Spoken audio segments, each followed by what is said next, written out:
The X-Zone Radio Show with Rob McConnell is largely an opinion talk show.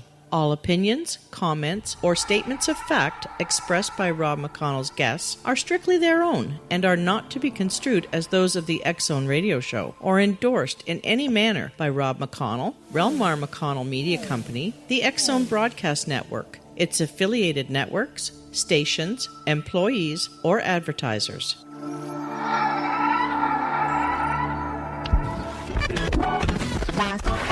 All Hit Radio.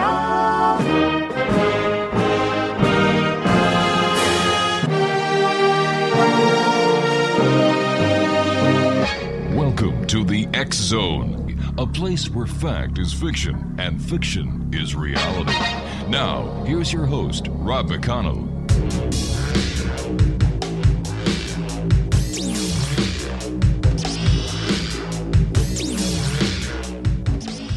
And good evening, one and all, and welcome to the X-Zone. I'm Rob McConnell, and for the next 4 hours, I will be your host. I will be your guide as together we cross the time-space continuum to this place that I call the X-Zone. It's a place where people dare to believe and dare to be heard. It's a place where fact is fiction and fiction is reality.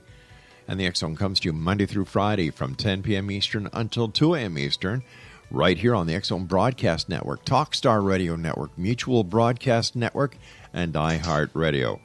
If you'd like to send me an email, it's very simple, xzone at xzoneradiotv.com, on all social media sites, X-Zone Radio TV.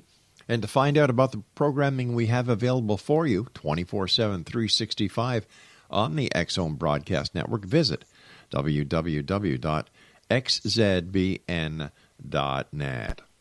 My first guest tonight, X-Zone Nation, is Lyle Blackburn, and Lyle's research and writing on the subject of Bigfoot has widely been recognized as some of the very best in the field of cryptozoology. His best-selling books, including The Beast of Boggy Creek, Beyond Boggy Creek, and Lizard Man, offer a balanced view of the subject while delivering gripping accounts of this real-life mystery. Lyle is a frequent guest on radio programs and television shows, and he's with us tonight to talk about Beyond Boggy Creek. Joining me now is Lyle Blackburn. And Lyle, welcome to the X-Zone. Hey, thanks for having me. It's great having you with us, Lyle. Where did your interest in cryptoids come from? Well, it was pretty much at a very early age. I mean, initially I was attracted to movie monsters and anything spooky like that. And then at some point I saw like the Patterson-Gimlin film and was exposed to books that had stories of Bigfoot, Loch Ness Monster, and the Yeti. And I thought, wow, this is, really compelling because, these things could potentially be out there, something real. And then sometime in the 70s, I saw a movie called The Legend of Boggy Creek, which dramatized encounters of a Bigfoot in southern Arkansas. And that was close to where I lived in Texas. So that really kind of hit it home there that, there could be creatures to me even closer than, say, Scotland or the Pacific Northwest. So ever since then, I've just been fascinated by the subject. Tell us a little bit about the history behind Boggy Creek. Well, Boggy Creek is an interesting case. It's kind of become one of the most famous of the southern Sasquatch cases, so to speak. And that case obviously was made famous through the vehicle of the movie, The Legend of Boggy Creek, which came out in 1972. And it primarily highlighted the accounts in the late 60s and early 70s in which people near this small town of Fouke, Arkansas, were seeing something that was, 7 feet tall, covered in hair, walked upright like a man, something of a Bigfoot type creature. Right. And that some of the, encounters were dramatic and aggressive and dangerous. And that obviously made for good cinema. And this was sort of one of those movies that you wouldn't expect it to be big, but it was. It was kind of the Blair Witch Project of its time. It was circulated in the drive-ins and theaters and made millions of dollars. And essentially, it just told the story about real encounters that had been reported in southern Arkansas. So that kind of stuck with the history of southern Sasquatch ever since. I couldn't believe when you said 1972. That was quite some time ago. My goodness, all those years ago. And it seems that as the years have gone past the time of the Patterson-Gimlin film of Bigfoot, it seems that there have been more and more sightings reported, more and more interest in Bigfoot and other cryptoids. Why do you think that is?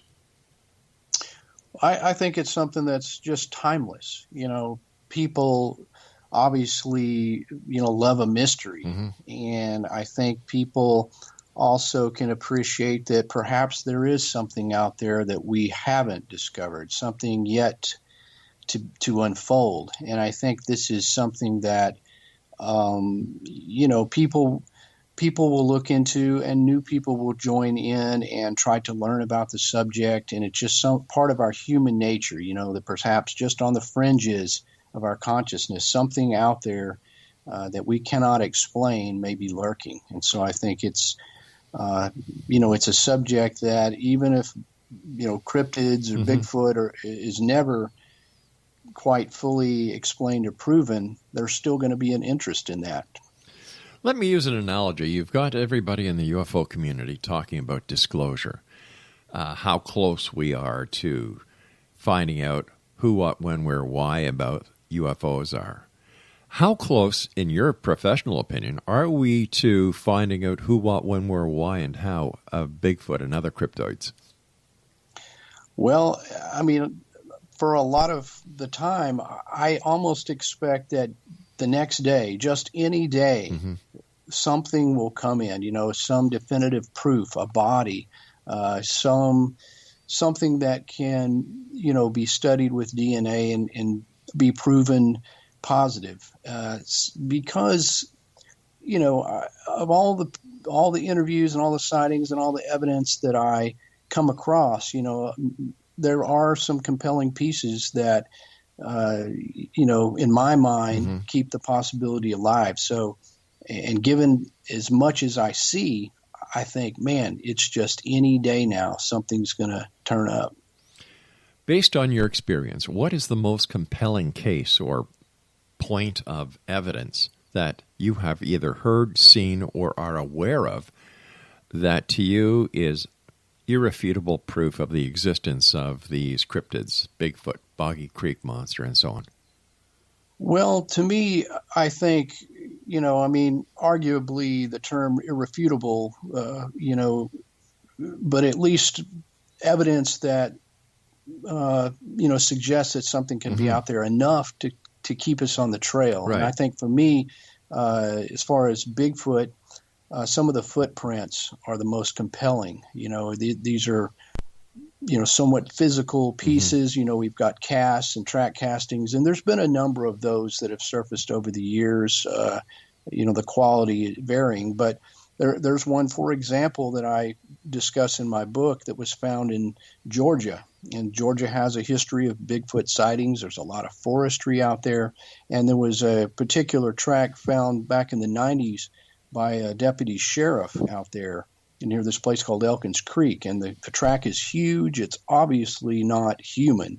And the circumstances surrounding the discovery, especially one by a police officer who really had, no interest in Bigfoot. He just simply collected the evidence at hand based on some complaints of some people who lived in the woods there that something had been prowling around their house for quite some time. And this particular print was analyzed by scientists, experts in anatomy, even a person who is on board with the analysis of fingerprints and has some experience with primate fingerprints. And they all agreed that this appears to be the print of a biological creature. It seems to have dermal ridges, which are like, i.e. fingerprints. Yeah. And so I've seen that cast, and to me that, I've spoken to the deputy, and there's just no explanation for it. It just seems to be one of those things that, to me, keeps the possibility alive that Bigfoot is out there. if I'm not mistaken, Bigfoot has been seen or reported right across the United States. Yeah, definitely. I mean, that's one thing that, on a cursory level, people are probably aware, obviously, that Bigfoot is something that is associated with the West Coast, Pacific Northwest, even British Columbia. But I don't think people really realize that there is such a long history of sightings all over the United States. I mean, of course, recent television shows like Finding Bigfoot have kind of gotten that information across like never before. But even as far as the history, even in the southern states where people don't normally think, of Bigfoot, there still is a very long history of sightings there. Isn't it called a skunk ape in Florida? Right. Yeah, definitely. There's different terminologies that have been given to these creatures. And one reason why they don't often just initially pop up as far as a search of Bigfoot, because most of the time in the past, these creatures weren't referred to as Bigfoot, even after the Bigfoot name had been coined in the late 50s. And in places such as Florida, the locals called these creatures, these ape-like creatures, they would call them skunk apes. Yeah. And that was based on the alleged smell that these creatures gave off. And you have a lot of examples like this of creatures in the South being called, all kinds of colorful names. Of course, the Boggy Creek Monster. Sure. Listen, Lyle, I hate to cut you off, but I've got to take my first break. Please stand by. Exonation Lyle Blackburn is our guest this hour. We're talking about Beyond Boggy Creek this hour here in the X Zone. His website is lyleblackburn.com, and we'll be back on the other side of this break as we continue here in the X Zone from our broadcast center in Hamilton, Ontario, Canada. Don't go away.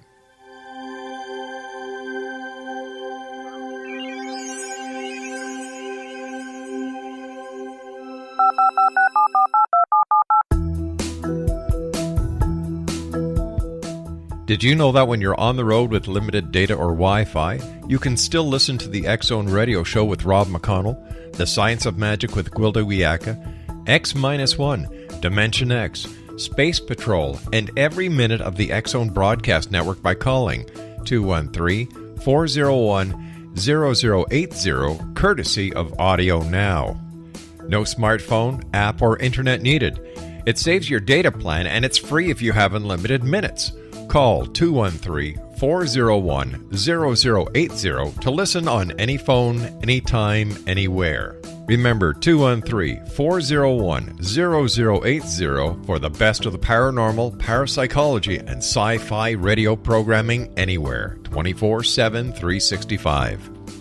You have heard of the X Zone? Now watch it on Simul TV, plus 500 video games, live TV channels, free video on demand, worldwide, and more. Does this sound like tomorrow's television? Well, it is, but you can have it today, right now. It is Simul TV. Simul TV offers what the others only wish they could provide. 15 exclusive channels like X-Zone, Sci-Fi, and Horror. We are worldwide. No other provider offers that. 500 built-in video games. No need to have an extra expensive system. We have them included. Free video on demand. Live streaming events from around the world. Interactive online network, and much more. Tomorrow's TV today. Simul TV. Sound too good to be true? Well, it's not. You can have Simul TV today. Sign up at simultv.com. Do it today.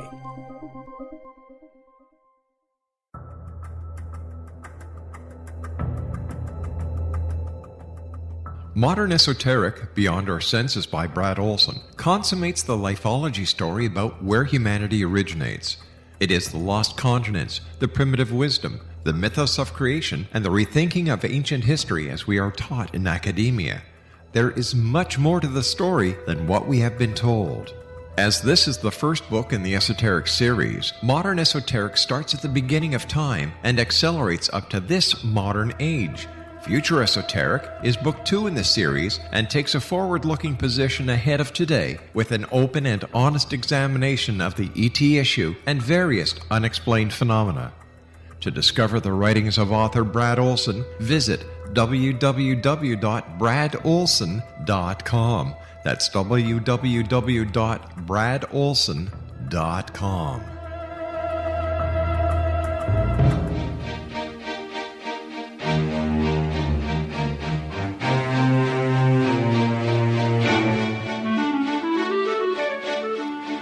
Exonation, Lyle Blackburn is my guest this hour, www.lyleblackburn.com. Lyle, in your latest book, Beyond Boggy Creek, you examine the subject of Bigfoot sightings in southern United States. Can you tell us a little bit more about the book, please? Well, the book covers, the entirety of the history of Bigfoot-like creature sightings in the South. And in terms of what is defined as the southern United States, I really had to end up limiting that to the deep South because, as I discovered during the research, that there were so many of these sightings, so many compelling encounters, and such a long history that basically I encompass roughly 10 or 11 states, and this would be considered mostly in the deep South. And each of these states, from Oklahoma, Arkansas, Texas, all the way over to Florida and the Carolinas and places like that, you find these interesting stories that first surface in old newspapers and on up into the early 1900s and covered by newspapers, and then into the modern times where you have a lot of accounts that are disseminated across the internet. And quite a few of these cases I've interviewed the witnesses myself. And so the book kind of covers, just the history, of Bigfoot, the regional names that were used in these cases, such as the Skunk Ape, Boggy Creek Monster.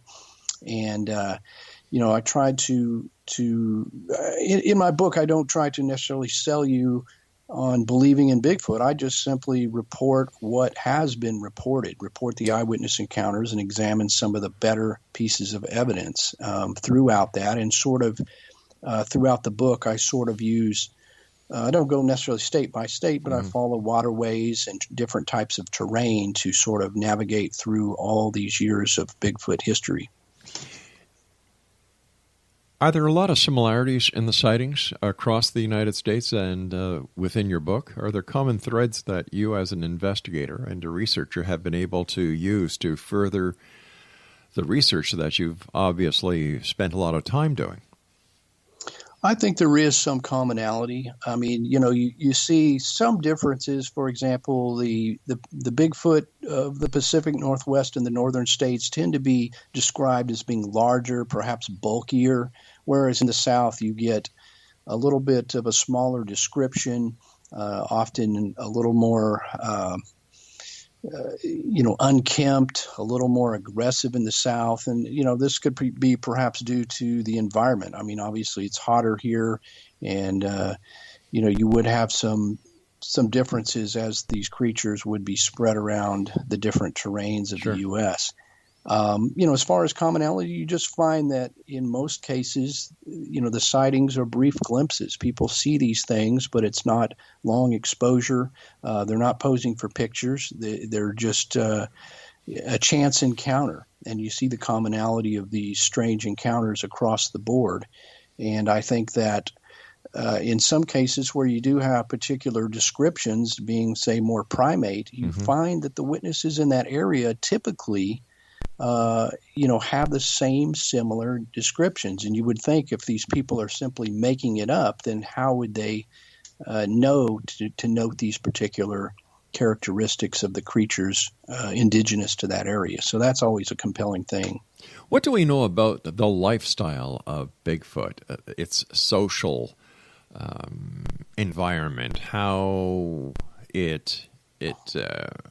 let me ask you this question first. How has Bigfoot been able to evade us all of these years? Well, obviously, that's a good question and the big question. And, while it seems implausible, it's not completely impossible because, animals can do amazing things, and animals are, experts in their own environment. And if you have a creature that we could presume would be above average intelligence for animals, perhaps it's not impossible that they could remain undiscovered. Occasionally they're seen. Occasionally they make mistakes and run across the roads. Occasionally they get ornery and, bang on somebody's house. Sure. But in general, they stay reclusive. And I suppose also there's some luck in that. One hasn't necessarily been run over by a semi, but it's not to say that, one of them hasn't been killed and just, somebody thought it was a bear and just moved on. It's not to say that there hasn't been an accident, but I think, all those things combined, somehow or another, they've managed to remain elusive. Is there a possibility that Bigfoot may be a relative of human? All of that is certainly on the table as far as the theories. I mean, and some of the theories behind this range from the creature being a descendant of Gigantopithecus, which was a very large ape that lived in Asia thousands of years ago, or people suggest that it could be relic Neanderthals. They could be much closely related to humans. The evolution tree of hominids is very, very bushy and branchy, and perhaps some of these creatures are, distant relatives of us. So, you have varying descriptions. Some saying they're very man-like. So those are all possibilities that we have to consider. Is it possible that Bigfoot is the missing link? Well, and that it could be, so to speak, and that's, initially that was kind of the way it was described. It's sort of the missing link between the more primate version of ourselves and our modern day selves. So, that could very well be. If Bigfoot is a relative of mankind or humankind, no offense, ladies, should they not be protected by law? Well, of course, that makes certain sense. And I think I noticed that people who have had sightings, people who have experiences like that, are very passionate about passing laws like this. But of course, lawmakers, the government, police officers and things like this, they're very skeptical of this, and it just seems often ridiculous to pass a law about a creature that hasn't been proven. So I think it's just kind of a catch-22 that really until one is proven, then, lawmakers are not really going to get behind this. There are some laws that have been passed. Even in Florida, there was one passed that protects skunk apes. But I think they're often kind of tongue-in-cheek, or possibly politicians trying to get, some publicity. Sure. So it's just going to take some more proof in order for those laws to be passed. Because I've often thought, well, if there are animal protection rights and laws to protect domesticated animals and other animals that may be endangered, why hasn't somebody picked up the torch and said, well, listen, if Bigfoot is out there, he or she, they are definitely an endangered species. So why aren't they getting the same protection as cats, dogs, horses, cows, pigs, and the rest of the animal family? Right. I mean, that certainly makes sense, because if they are indeed, and they do indeed exist, then they are endangered. There would be very small populations. It's the only way it could be for them to remain this elusive. So they are quite endangered, and they could pass into extinction without us ever proving them. Because they're so endangered. So unfortunately, that's just the way the world works because of economics and business and logging. And, we're just tearing down our natural resources without, in many times, concerns for even the creatures we know exist. So Bigfoot, is really getting the short end of the stick here, and as far as that goes. In other countries around the world, I know there have been Bigfoot sightings. You've got the Yeti in the Himalayas and so on. Are their sightings increasing or decreasing?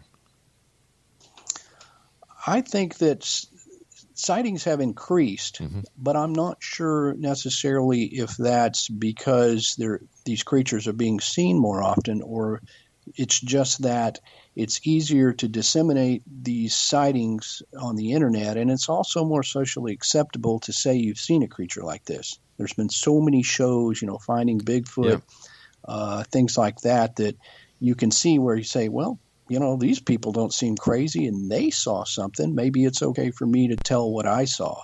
So I think all of that played together, you just simply have a lot more reports circulating. But if you start talking to old timers and your grandmother or relatives back, a lot of times they say, your uncle saw something out here years ago. He just didn't tell anybody.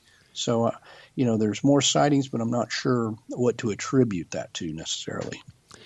The social stigma seems to be wearing down, so to speak.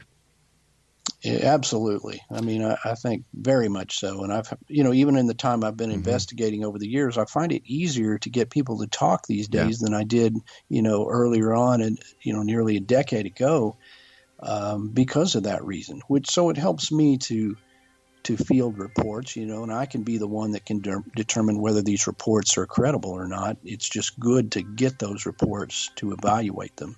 All right, Lyle, please stand by. We have to take our news break at the bottom of the hour. X-Zone Nation, Lyle Blackburn is our special guest this hour.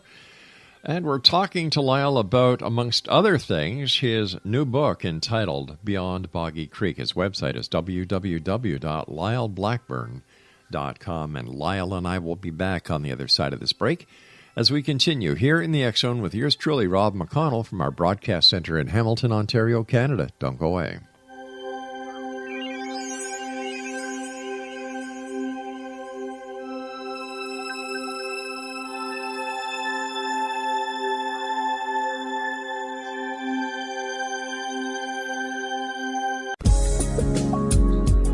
From our broadcast studios in Hamilton, Ontario, Canada, to the world and beyond, you're watching the X-Zone Broadcast Network, www.xzbn.net.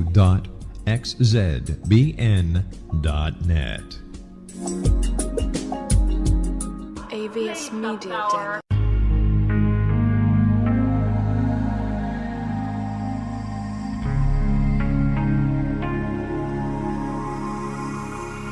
The scientist and the mystic have been on an age-old, relentless search with one thing in common. They seek truth. Their paths converge in the 40,000-year-old practice of shamanism, an ancient science delving to the quantum level of life, facilitating healing, manifestation, and evolution. I'm Gwilda Wiyaka, the founder and director of Path Home Shamanic Arts School, a unique Colorado State-certified occupational school, training shamanic practitioners and teachers. We also provide classes for empowering personal lives through shamanism. Our certification classes are in week-long segments enabling international participation, and online classes and long-distance shamanic healing sessions are available. Come discover the science of magic in the limitless world of shamanism. www.findyourpathhome.com.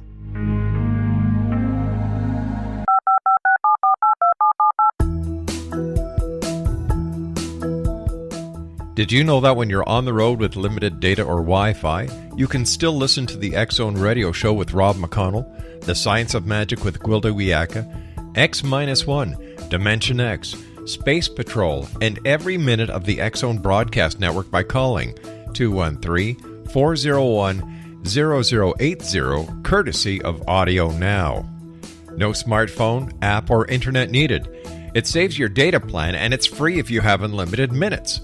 Call 213-401-0080 to listen on any phone, anytime, anywhere. Remember, 213-401-0080 for the best of the paranormal, parapsychology, and sci-fi radio programming anywhere, 24/7, 365.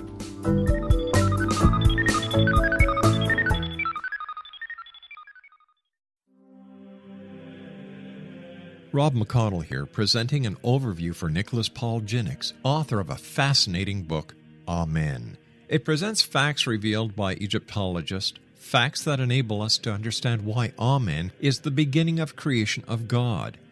It provides recommendations for religious leaders of the major religions to unify their beliefs and teach the Word of God. Love one another. Amen informs people how mankind conceived God. It was the Egyptians that developed the concepts of a soul, a hereafter, and Son of God. And finally, after the worship of many gods, they conceived the belief in one universal God, the maker of all there is. For more information, visit www.futureofgodamen.com. That's www.futureofgodamen.com.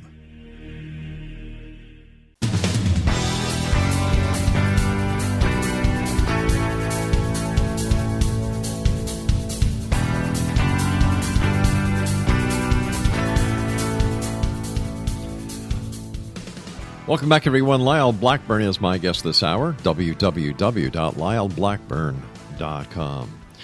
Lyle, as far as you know, during your research or any of the information that you've received from other Bigfoot researchers or investigators, has there ever been a documented case of where Bigfoot has been the aggressor of any known Bigfoot attacks?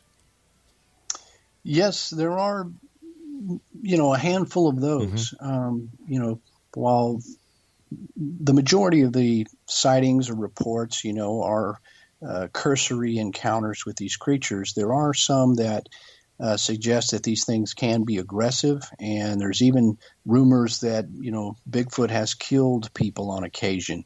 Of those, the more credible ones, I find that somebody was in a situation in the woods, or they lived in a rural area in which the creatures would either come up on that person and appear to, be territorial about it. And they would either bluff charge them or even aggressively try to grab them in an attempt, I suppose, to run them out of the area. And in such cases where they've stalked around the home on recurring occasions, usually, it kind of ramps up with the aggressive type of behavior to where, at first they're creeping around, and the next thing you know, they're trying to get in the window or trying to get through the door.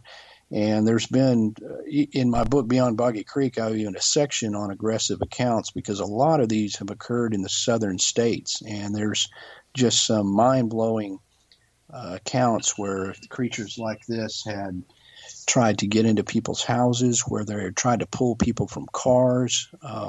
And, of course, this has resulted in, retaliation with shotguns and things like that. This is the South, after all. But, definitely there are instances where the creatures are aggressive, and perhaps this could be related to their, a particular individual's temperament, or their territorial.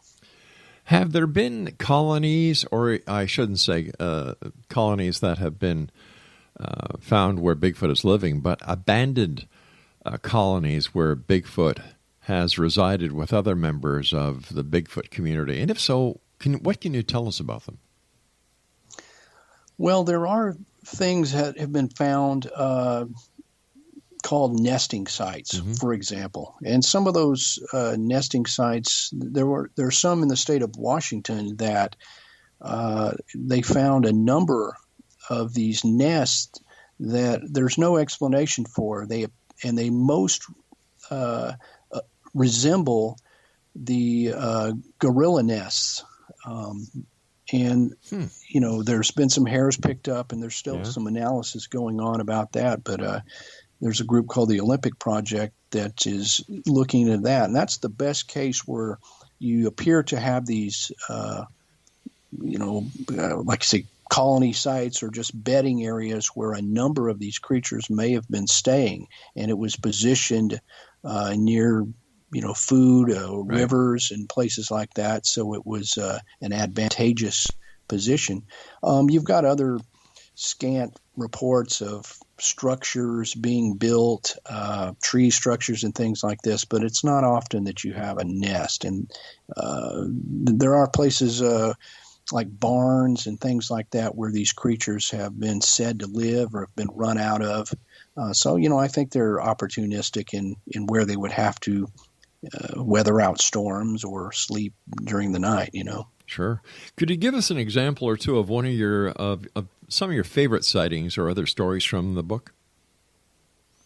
Well, there's certainly a number of those in the book. As you research these things and encounter more stories, each of them are so individual and fascinating unto their own right. But some of the ones that have struck me, there's just a really good, long, drawn-out sighting in which occurred in the 80s on the border of Texas and Louisiana, in a place where there's a long history of sightings, of course. And a hunter said he had gone up there early one morning, and as the sun began to come up over the horizon, he saw a group of hogs coming in, and they were getting near his stand. He was up in a tree, and but about the same time, he sees something out to the right of his vision, and it was kind of moving between the trees. And as he, focused in on it and looked at it through its sight, he could see it was some sort of an ape-like creature. Now, this wasn't a person who was thinking of Bigfoot or even believed in Bigfoot. But as this thing got closer and closer, he could see that it was an upright ape-like creature that walked on two legs. And what happened was these hogs ended up coming to gather some of his corn that he'd thrown out, and this creature, presumably hunting, jumped out, grabbed one of these hogs, and took off with it. And the thing stalled and looked at that hunter. I guess it sensed that he was there, and in that moment, the hunter said, "I had a choice. Could I shoot this thing, or what should I do?" And he said that it just looked too man-like to shoot. And then, he was frightened, and he wasn't sure that he could even take the thing down with the bullet. But he was, confronted by something that he just simply couldn't explain. And in the end, he just had to weather it out. And the creature kind of basically acknowledged that he knew he was there, and then it just took off into the woods. And, it's just one of those things where you have to put yourself in that position and think, wow, if you were up there, even if you had a gun and you were watching this creature the whole time, what would you do in that situation? Obviously, the hunter was a very compassionate person. Yeah, well, and I get that question a lot where people say, you would think that a hunter would shoot one of these things. I've interviewed quite a few hunters, and almost all of them say that same thing. It's like, while they don't mind taking out a deer, or even there's been bear hunters or big game hunters, any sort of a hunter. But they say when confronted by one of these creatures, they just say it simply looks too much like a man. And I just could not risk shooting that. I mean, perhaps it could even be a person in a suit, and, they would be guilty of murder. So just for all accounts, they just end up not able to shoot that thing. So that, that kind of speaks volumes about what these creatures really could be. Has the Boggy Creek Monster been seen recently? Yes, there has been sightings all along. And when I first started writing my books, my first book, The Beast of Boggy Creek, which I just, set out to discuss the making of the old movie and the history of encounters, as I researched that, what I discovered was that the sightings had continued all along. It's just that the media had kind of moved on. The movie, dissipated out. Yeah. There was some sequels made on into the 80s. But ever since then, the sightings just sort of became known to the locals. And now that I'm associated with the Boggy Creek case and that sort of thing, I get the sightings more easily now. And it just has been an ongoing thing. There's still been encounters down there, compelling and chilling encounters that have gone on, even as recently as within the last, I'd say, 5 months. Wow. I've gotten encounters. So unbelievable. So when you're out doing your investigations and you're doing your interviews and you're talking to credible witnesses, like you were saying, this police officer, and I'm sure there's other credible members of society who are now coming forward and discussing this case with you and other researchers. Has there been one moment or one interview that has just blown your socks off? Yeah, there are those that stick with you. I mean, because a lot of these, you could and I try to remain balanced and skeptical about it. You don't want to, you just want to look at it from an objective point of view. Right. And so in that, you can potentially dismiss some of them as perhaps mistaken identity. Perhaps it was a shadow. I don't know. But there are a number of those that you just can't find an explanation for. And there's one that occurred coincidentally in the Boggy Creek area back in the 80s. And I have interviewed the witness. I've gotten to know his family. I've interviewed his father, who arrived on the scene very shortly after the sighting. And by all accounts, this young, who was a young man at the time, is extremely credible. He never told his story before until I interviewed him about eight or 9 years ago. And in the case of his sighting, he was on the back part of his property, and his property is quite extensive. They have a pond back there, and he was fishing late one evening. And he had heard some rustling in the leaves, and he thought it was perhaps the neighbor's bull had gotten onto their property. But just about the time he was wrapping up the fishing, and of course he's sitting on the pond being very quiet, obviously, he could hear footsteps like something walking. And he said he looked up, and right on a bank right above that pond, he saw a creature that stood between 6 and 7 feet tall. It was walked upright, sort of hunched a bit. It was covered in dark brown hair. It was definitely ape-like, yet walked like a person. And it was not a person in a suit. And he said the thing, walked up over that embankment and never saw him and just disappeared off into the woods. Fascinating. And, while I don't have a picture, I don't have a video, I have interviewed this guy, even on camera, in a documentary we did called Boggy Creek Monster. And it's one of those that you can rule out most other things. It wasn't a hallucination. He was within like 60 or 70 feet, so he definitely had a good line of vision. He saw it for all right, we're going to have to do a little bit of a cliffhanger here, my friend, because we have to cue up our final break. So please stand by. Lyle Blackburn is our guest. The name of his new book, Beyond Boggy Creek, and his website is lyleblackburn.com. We'll be back as we wrap up this hour here in the X Zone. On the other side of this break, don't go away. You have heard of the X Zone? Now watch it on Simul TV, plus 500 video games, live TV channels, free video on demand, worldwide, and more. Does this sound like tomorrow's television? Well, it is, but you can have it today, right now. It is Simul TV.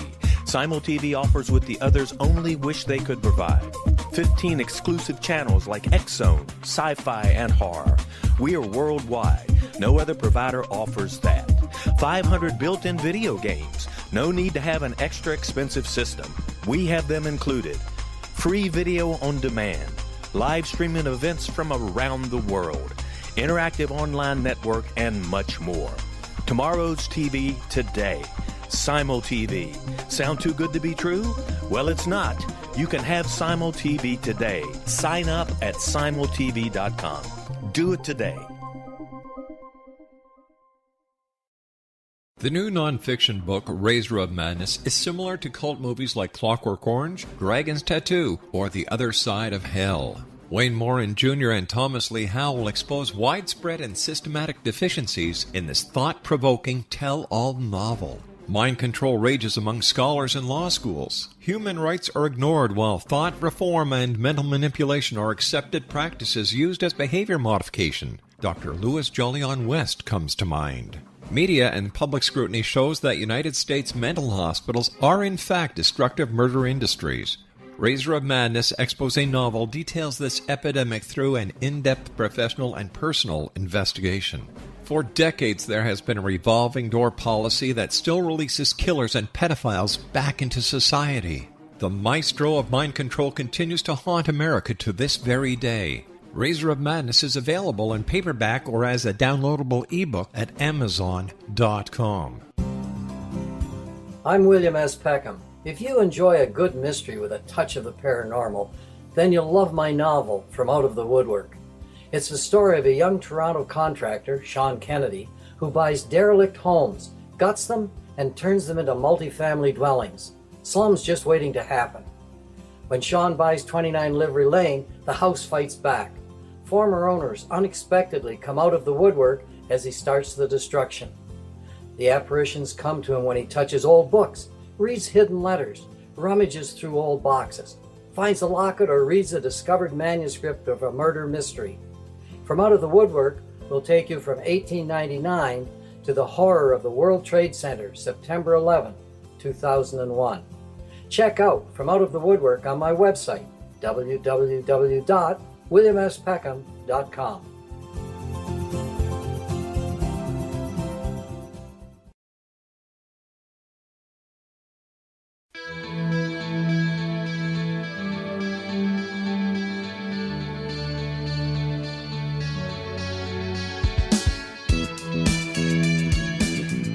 All right, X-Zone Nation, our guest this hour is Lyle Blackburn. He's the author of Beyond Boggy Creek.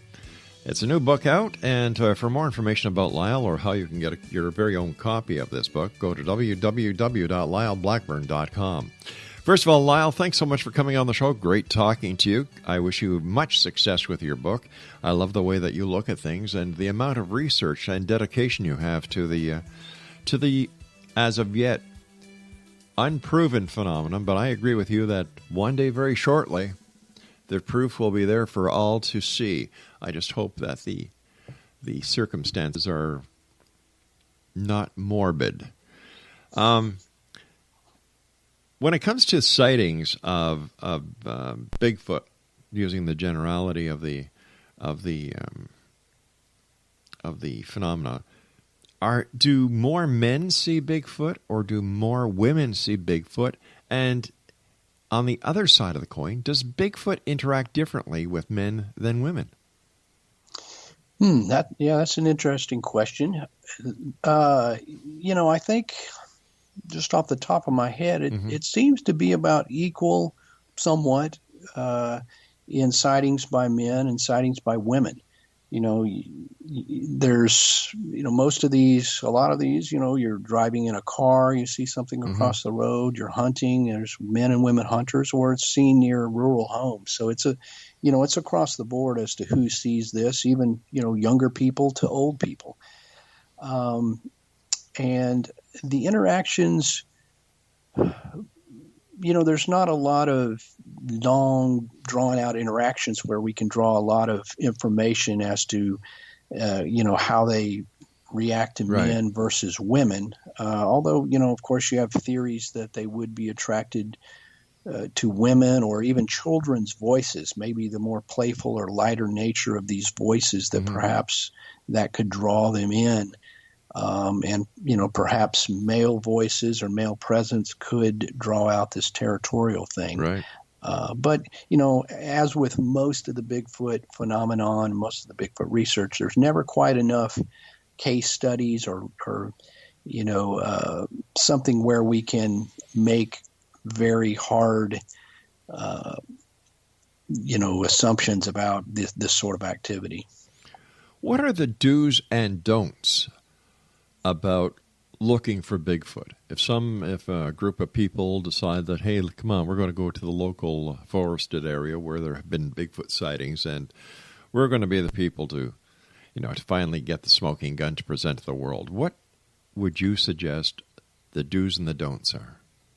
Well, I think the do's are, have fun with it. It's something that people get passionate about, but it's something that you got to keep in mind that this is a mystery, and mysteries are fun to attempt to solve. So always have a good time with it.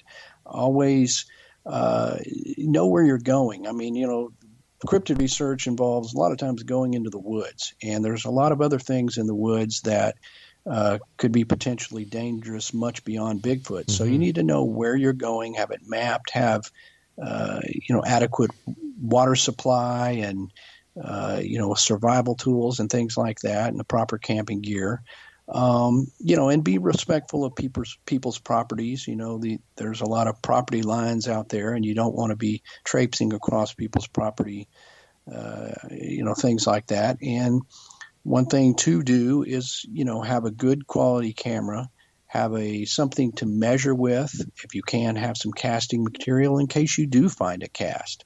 You never know what you're going to find, so try to be prepared as far as that goes. Are there specific times of the year when Bigfoot is more active than others? There seems to be some pattern to that. Yes, I find that kind of late spring, there's a lot of sightings. There's sightings, in the fall. February, for some reason, seems to be a time when they're sighted, and perhaps that could be attributed to the fact that the foliage is less on the trees. You can see even further into the woods if you're driving down the roads. Hard to say, but in general, though, the expectation to encounter one of these creatures, could be any time, because you've literally got encounters that span through every single month. What would be some of the signs for people who are bound and determined to go into the woods to look for Bigfoot, who really don't have that much experience? What would be some of the signs that they're actually getting close to where a Bigfoot is or has been?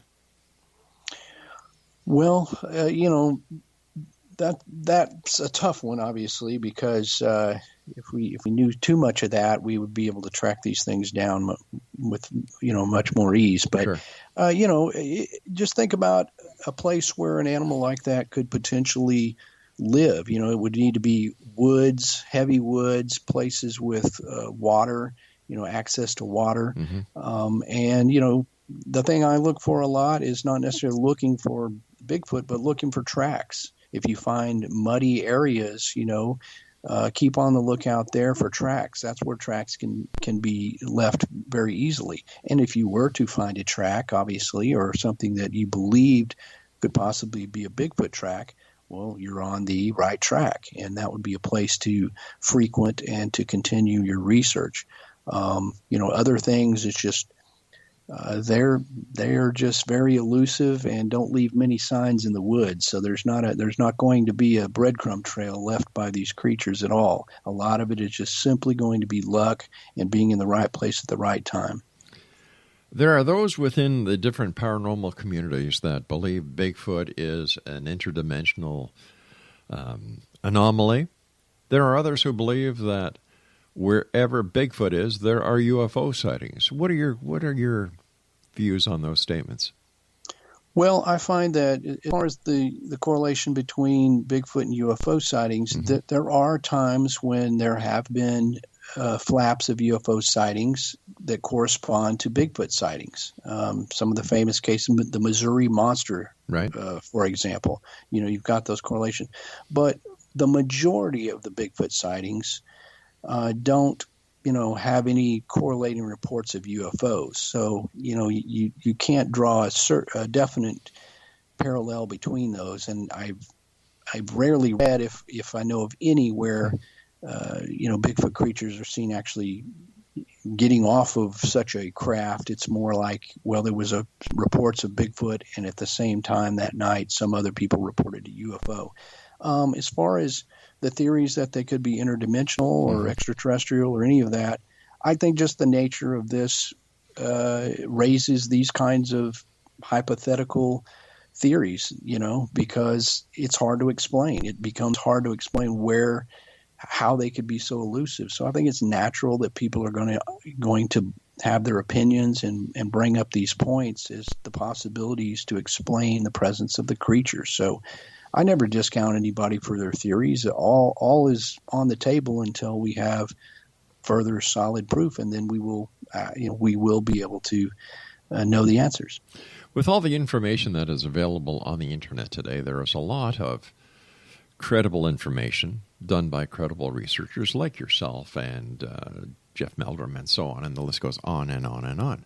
But there is more, I call it disinformation, than there is valuable information. And if somebody is listening to us tonight for the first time and they're hearing about Bigfoot and they would like to find out more about it, how can they, or what should they look for when investigating the Bigfoot phenomenon online? That's an excellent point. If you're getting into this, you really need to seek information from books and not the internet, because I have seen countless incorrect data out there.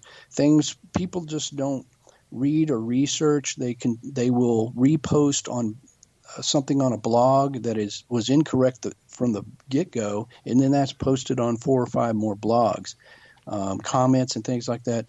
Definitely start with some good, solid books. There's been many good ones written. Start with John Green, some of his books. Jeff Meldrum, of course, my books. Start there, and that gives you a better sense of well-researched a look into the Bigfoot phenomenon. Beware of the internet. Not all you read out there is absolutely correct. Well, I call it the world's largest septic tank that has ever been created by mankind, because there's more crap in it than there is anything else. Well, yes, I'm going to agree with you there. I didn't want to say that, but yeah, it's a dump, man. It is. Hey, Lyle, it's been a great pleasure having you on the show. As I told you during the break, please don't be a stranger, but let our listeners know how they can find out more about you and where they can get your books. Well, definitely, yeah. Just the good place to start is my website at Lyle Blackburn, Lyle Blackburn.com. And at lyleblackburn.com, you can find links to my books. They're available on Amazon, BarnesandNoble.com, and all the flavors, ebook, iTunes, everywhere. And my website has those. I've also got a falcmonster.net website, which will give you more information about the Boggy Creek case, if you would like that. And all those links can be found on my website. So I appreciate everybody listening, and hope to hear from you. Lyle, thank you so much, and continued success, and let us know if there's anything we can do to help get any of the news out there about Bigfoot out to our listeners. We'll make it happen for you. Absolutely. I appreciate it. You take care now, Lyle.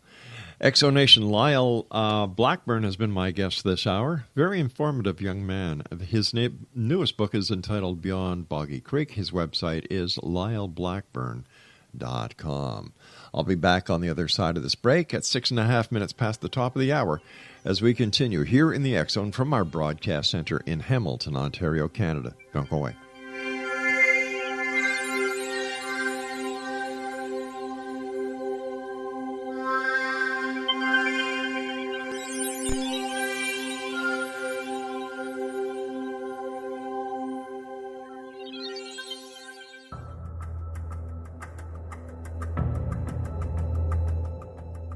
Modern Esoteric, Beyond Our Senses by Brad Olson, consummates the lifeology story about where humanity originates. It is the lost continents, the primitive wisdom, the mythos of creation, and the rethinking of ancient history as we are taught in academia. There is much more to the story than what we have been told. As this is the first book in the Esoteric series, Modern Esoteric starts at the beginning of time and accelerates up to this modern age. Future Esoteric is book 2 in the series and takes a forward-looking position ahead of today with an open and honest examination of the ET issue and various unexplained phenomena. To discover the writings of author Brad Olson, visit www.bradolson.com. That's www.bradolson.com.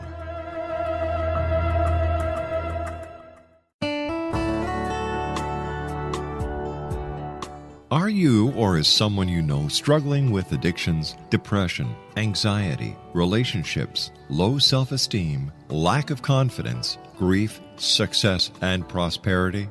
Do you know that your subconscious belief plays a big role in the outcome of your hard work?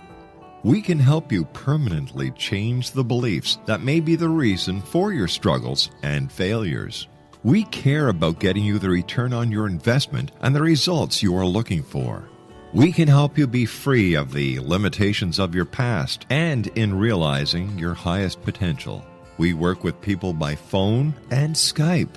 For more information, visit us at www.ritasoman.com. That's www.ritasoman.com.